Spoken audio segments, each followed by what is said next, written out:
అత్యంత విశేషమైనటువంటి మాసాలలో వైశాఖ మాసం ఒకటి. వైశాఖ మాసం నారసింహుడికి సంబంధించినటువంటి అత్యంత విశేషమైనటువంటి మాసం.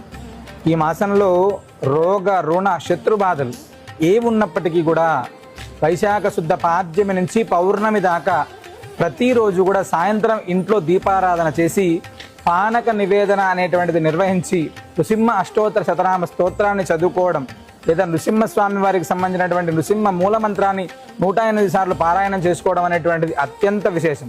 మీ గృహాలలో అవకాశం ఉంటే తప్పకుండా ప్రతిరోజు కూడా ఆ 15 రోజులు పానకాన్ని నైవేద్యంగా పెట్టి తీర్థంగా తీసుకోవడం, లేదా మీకు ఆ వెసులుబాటు లేదనుకుంటే మీకు దగ్గరలో ఉండేటువంటి ఎక్కడ నారసింహ క్షేత్రాలు ఉంటే కూడా ఆ 15 రోజులు విశేషంగా మీ గోత్రనామాలతో పానకాన్ని నివేదన చేయమని చెప్పడం, ఆ 15 రోజులు విశేషంగా స్వామివారికి సంబంధించినటువంటి అష్టోత్తర శతనామార్చన చేసుకోవడం అనేటువంటిది మన ఇంట్లో ఉండేటువంటి సకల రుణ రోగ శత్రుబాధలకు విశేషమైనటువంటి పరిష్కారం. అవకాశం ఉన్నటువంటి ప్రతి భక్తుడు కూడా ఏప్రిల్ 18వ తారీఖు నుంచి మే 1 వైశాఖ పౌర్ణమి దాకా స్వాతి నక్షత్రం వరకు ఆచరించండి. సకల శుభాలను పొందండి. సర్వేజనా సుఖినో భవంతు. అత్యంత విశేషమైనటువంటి మాసాలలో వైశాఖ మాసం ఒకటి. వైశాఖ మాసం నారసింహుడికి సంబంధించినటువంటి అత్యంత విశేషమైనటువంటి మాసం. ఈ మాసంలో రోగ రుణ శత్రుబాధలు ఏ ఉన్నప్పటికీ కూడా